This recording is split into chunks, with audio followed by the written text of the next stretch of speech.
The Life of Anne Bonny. Music and text written by Karliene. Piracy has always existed somewhere between myth and truth. A world of violence and brutality, and yet also one of freedom. And it was that freedom that drew in a woman determined to live beyond the life she'd been given. Her name was Anne Bonny. Anne Bonny was born around 1698 in a small coastal town in Ireland called Kinsale. From the moment she entered the world, her life was already complicated. She was the illegitimate daughter of a lawyer called William Cormac and his servant, Mary Brennan. Now, this was a scandal in any era, but in the early 18th century, it was absolutely ruinous. To conceal the truth, Anne's father developed a novel strategy and began to dress Anne in male clothes, passing her off as a boy he was training to be a lawyer's clerk. For years, she lived under this illusion, a child caught between identities. But eventually, of course, the truth came out, and they were forced to flee Ireland in disgrace. William took Anne and her mother Mary across the Atlantic to the province of Karliene, where he would rebuild his life as a wealthy plantation owner. From a young age, Anne developed a reputation. She was known for her temper, quick to anger, unwilling to submit. Stories, some exaggerated, some perhaps true, claim she once stabbed a servant girl in a fit of rage. Now, another thing to point out here is that around this time, Anne lost her mother, Mary. In a life already marked by instability, it left her unanchored.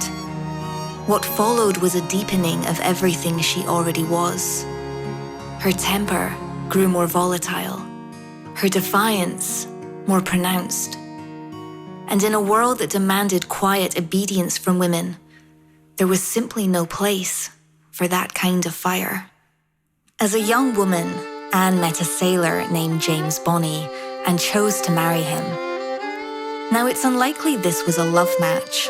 More probably, it was an escape from a life that already felt increasingly suffocating, and perhaps a way towards the sea she had long been drawn to. Her father, however, disapproved so strongly, he disowned her entirely. Cut off from her family's wealth and protection, Anne followed her husband to Nassau, a small island in the Bahamas. If James Bonny had promised her a life of ships and sea-bound adventure, then the reality was very different. Instead, Anne found herself anchored to the shore, bound to a man who, by many accounts, was a habitual drunk. Some sources suggest their marriage was deeply unhappy and possibly even violent. Nassau was a place of chaos and lawlessness, a harbor of stolen wealth, restless men, and dangerous opportunity.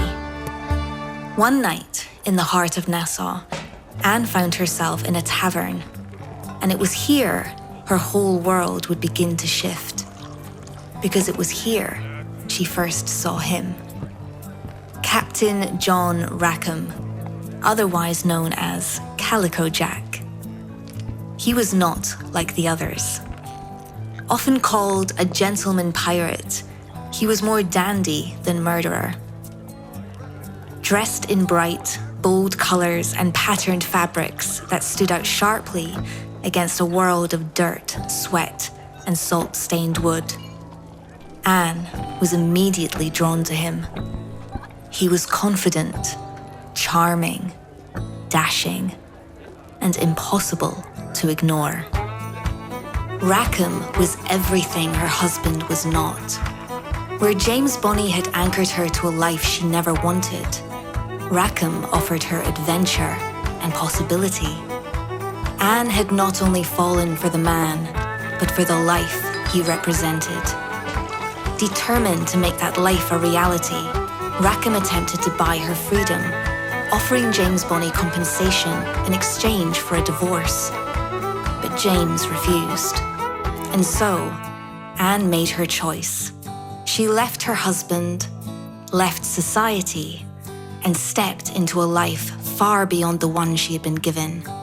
She joined Rackham's crew and became a pirate. But life at sea came with its own rules.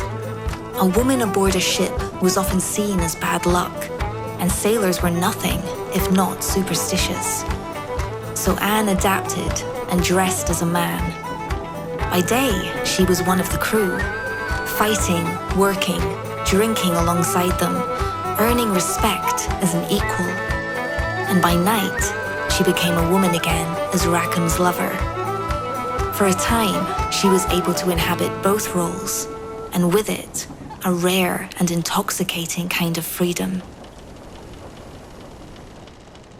In 1719, Anne Bonny became pregnant with her first child. There is some debate over the identity of the father. Some accounts suggest it may have been her husband, James Bonny. Others point towards Captain Jack Rackham. The available evidence leans more strongly towards Rackham. James Bonny had already been separated from Anne for some time by this point, having left for sea before she fully joined Rackham's crew. Also, Anne and Rackham were living closely together during this period aboard the ship. Even more telling are Rackham's actions themselves. Rather than risk Anne remaining at sea, where her condition could have endangered both her safety and the secrecy of her disguise, he made a decisive choice and took her ashore. He took her to a remote part of Cuba, where Rackham is believed to have had access to a small house or safe lodging. Anne was brought to safety so she could give birth away from the dangers and scrutiny of ship life. It was a rare moment of stillness in an otherwise restless existence. What became of the child, however, remains unknown. There are no clear records of survival or death. Some historians speculate that Anne may have left the baby in the care of another woman before returning to the sea. Others believe the child did not survive the birth. And so, like much of Anne Bonny's life, this chapter ends in uncertainty. By this point, Anne Bonny's disguise was no longer sustainable.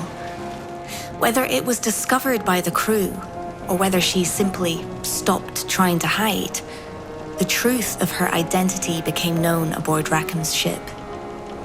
What exactly happened in that moment, we don't know.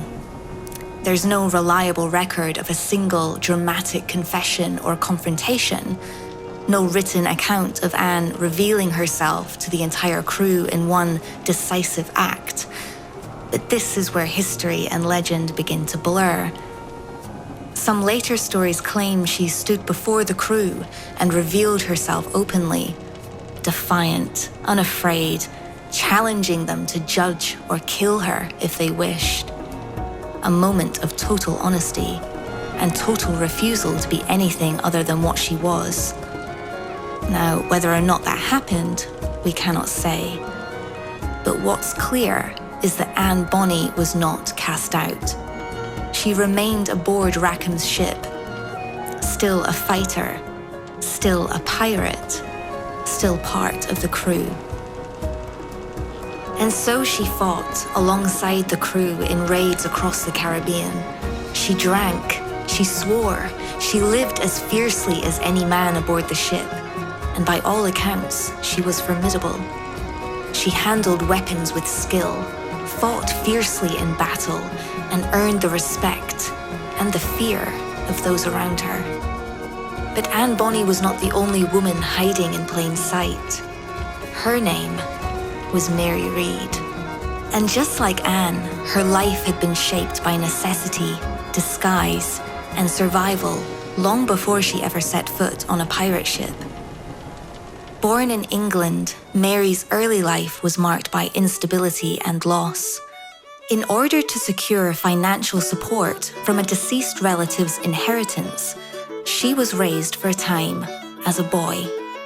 a role that would come to define much of her early survival. Eventually, she left military life behind and set sail for the Caribbean.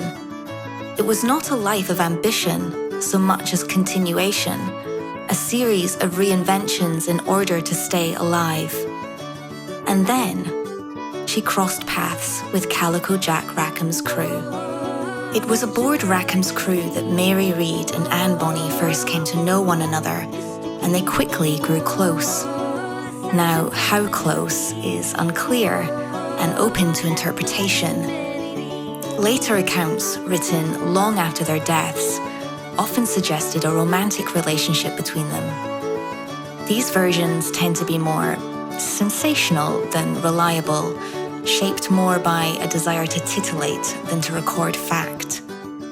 It's worth remembering that Mary Read was also known to have formed a relationship with a fellow crew member, Thomas Bourne, and Anne herself was obviously involved with Jack Rackham. Life aboard a pirate ship was tightly confined, public, and lacking in privacy, making any prolonged hidden romance difficult to sustain. And yet, human nature is rarely so tidy. Perhaps what grew between them was brief, shaped by circumstance and shared danger. Perhaps it was something more complex, something that cannot be neatly defined at all. Or perhaps it was never romance in the traditional sense, but something just as rare. Two women who had fought to survive in a harsh, male-dominated world, fighting alongside one another, trusting one another, recognizing something familiar in each other's struggle. More than anything, they seemed to have been allies, friends, comrades. And in the world they lived in, that may have been the most meaningful bond of all. Life aboard Rackham's crew settled into a hard rhythm. Long stretches at sea, broken by sudden violence when opportunity appeared. Merchant ships moving through the Caribbean trade routes were often isolated and lightly armed, and vulnerable to fast, decisive attacks. And Rackham's crew had become very good at that kind of warfare. One of the most commonly referenced actions from this period involves the capture of a merchant vessel known as the William. Like many ships in the Caribbean trade routes, it was isolated and unable to withstand a sudden pirate boarding. The attack was swift and controlled. But from this pattern of raids and growing notoriety, attention was beginning to turn towards Rackham's crew. By 1720, Rackham's crew was no longer just another nuisance on the trade routes. They had become a problem that needed to be resolved. Colonial authorities in Jamaica began coordinating efforts to locate them, tasking patrol vessels with tracking pirate activity across known waters. Among these was a small armed sloop commanded by Captain Jonathan Barnett. Unlike the larger naval forces of the Crown, Barnett's mission was simple: find Rackham and bring him in. The advantage Rackham's crew had always relied on, speed, surprise, unpredictability, was beginning to shift, because now they were being watched. Ships no longer moved through the Caribbean without caution. Ports that once offered anonymity now carried scrutiny, and every raid left a trail. Still, for a time, Rackham's crew continued as they had before, raiding when opportunity allowed, disappearing when danger approached. But the ocean is vast only until it isn't, and slowly the net was tightening. On October 1720, the life of Calico Jack Rackham's crew came to its end. Off the coast of Bry Harbor Bay in Jamaica, their anchored sloop was located by Captain Jonathan Barnett. Barnett's approach was swift and deliberate. He caught the crew at their most vulnerable, not at sea in pursuit of targets, but at anchor, celebrating what would unknowingly become one of their final victories. Reports describe a crew drinking and celebrating below deck after a successful raid, momentarily loosened by triumph and unaware of the danger closing in. Then came the attack.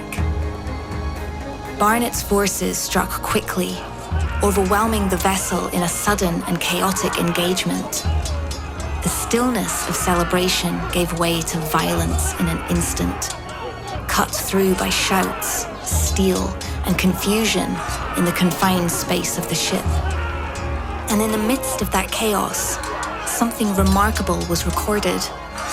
The resistance aboard Rackham's ship was not led by its captain. It was led by Anne Bonny and Mary Read. Side by side, they fought as the boarding unfolded, holding their ground in close combat as the crew around them faltered under the surprise of the assault. The struggle was brief. One by one, Rackham's crew was overcome, and the ship was taken. The survivors, including Anne Bonny, Mary Read, and Captain Rackham, were transported to Spanish Town in Jamaica to stand trial for piracy. The trial was swift.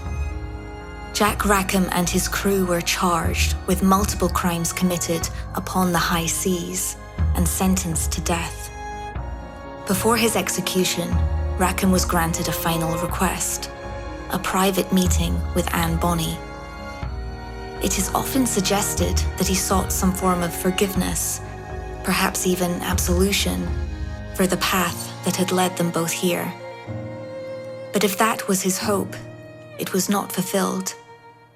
Anne Bonny is said to have been cold in that final encounter, still angry at Rackham for not coming to her aid during the final fight with Barnett and his crew.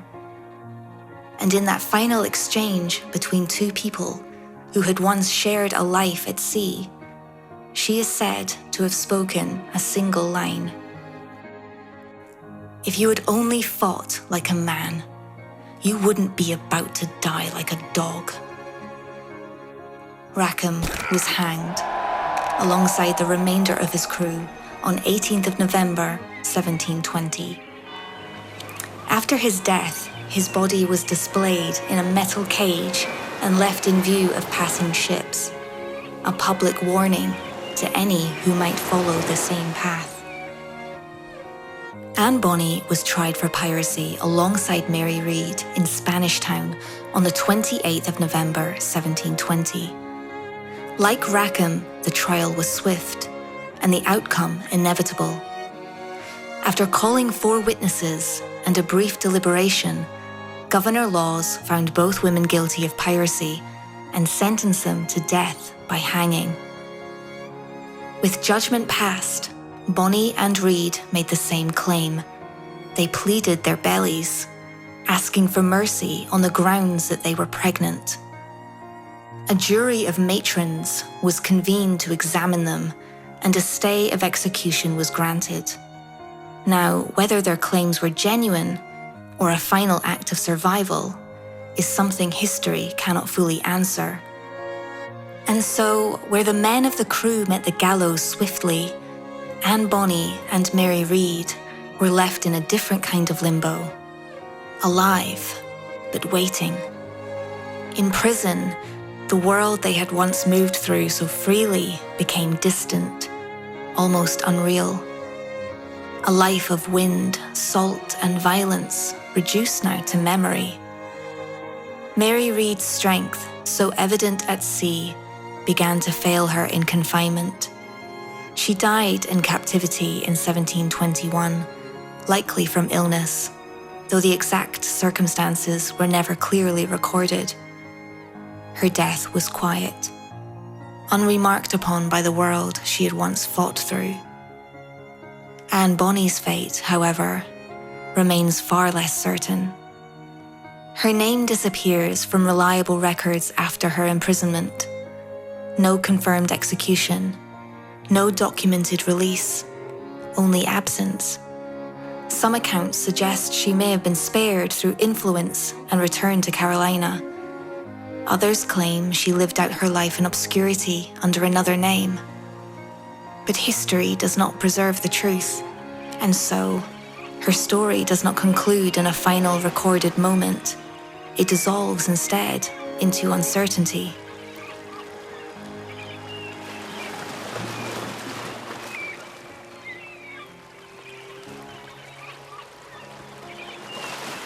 Piracy has always existed somewhere between myth and truth, a world of violence and brutality, and yet also one of freedom. Bonny lived in both. She was not the romanticized legend the stories would later make her, nor was she simply the villain the law condemned her to be. She was something far more human. A woman who refused the small, limited life she had been given and dared to carve out her own.